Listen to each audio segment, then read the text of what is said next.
Hey, welcome. Today, we're diving into a really fascinating way of looking at our own consciousness, and it's all based on the teachings of Ron W Rathbun. We're going to get into the very structure of our minds and a pretty unique way to find some clarity in all the noise. So, let's get started. Okay, let me start by asking you a question, a really fundamental one. Where do your thoughts actually come from? Seriously, have you ever just stopped and wondered about the source of all that mental chatter in your head? This one question is the perfect doorway into everything we're about to explore.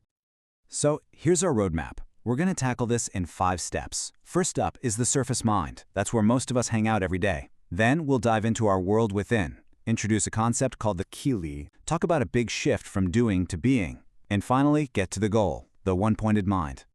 All right, let's start with a place we all know really well. It's the surface level of our own consciousness. And according to the teachings we're looking at today, this is where most of us tend to get stuck. So this model makes a really powerful distinction. On one side, you've got the surface. You can think of this as the noisy, electrochemical part of the mind, where your ego and intellect are always running the show. And yeah, it's a huge source of distraction. But underneath all that, there's the deeper mind, and this is defined as your true spiritual self.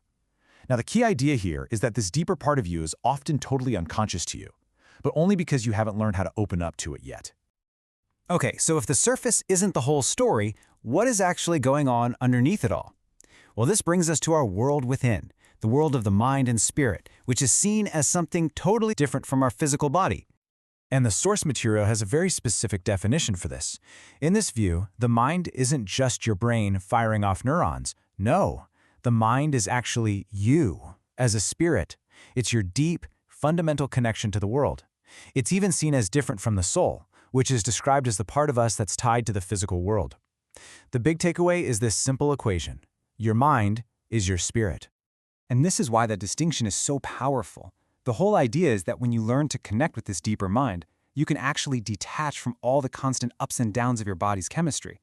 And that detachment is what leads to a real, true state of calm, not from something outside you, but from a shift that happens deep inside. Now, this all sounds great, right? But how do you actually navigate this inner world? Well, this is where the central idea of the Kelee comes into play. You can think of it like a map, an internal structure that we can all learn to explore. So, what in the world is the Kelee? It's defined pretty simply. It's the internal structure of your mind. Think of it as the actual landscape of your consciousness, and it provides the whole framework for this journey inward. And when you're exploring the Kelee, you might experience something the ancients called big sky mind. It's described as this incredible feeling of being completely and totally free. And, fun fact, it's often perceived as the color blue during practice. It's not just an idea, it's a real, tangible feeling of liberation. Now, the way you explore the Kelee is a huge shift from a lot of other practices you might have heard of. It's all about moving away from active effort and moving towards a kind of passive awareness.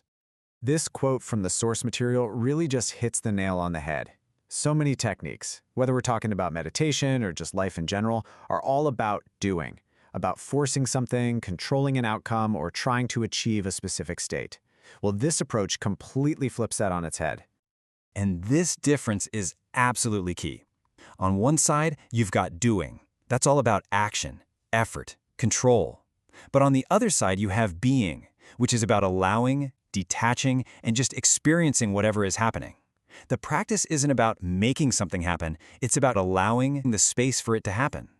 Instead of forcing yourself to calm down, you're simply allowing stillness to show up.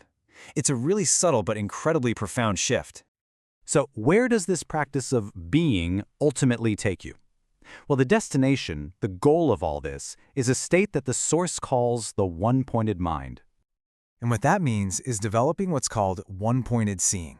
It's the ability to see the world clearly, through your mind's eye, but without all that distracting noise from the ego and intellect we were talking about before. It's all about getting to a place of pure, unfiltered perception. But here's the really cool part. This isn't about shutting the world out. It's about achieving a state where you are so focused and centered inside yourself that, paradoxically, you become completely open to everything else in life. And it's that balance that really fuels your own personal growth and evolution. When you get right down to it, this whole philosophy boils down to one powerful idea. Your entire experience of reality is shaped by your internal state.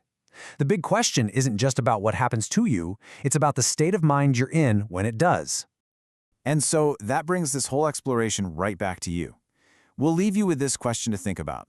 Those random images, those feelings that just pop up in your mind, your own unique thought forms, they have a personal meaning. And instead of looking for some answer out there, the real journey is to start understanding what they mean to you. What story is your inner world trying to tell you?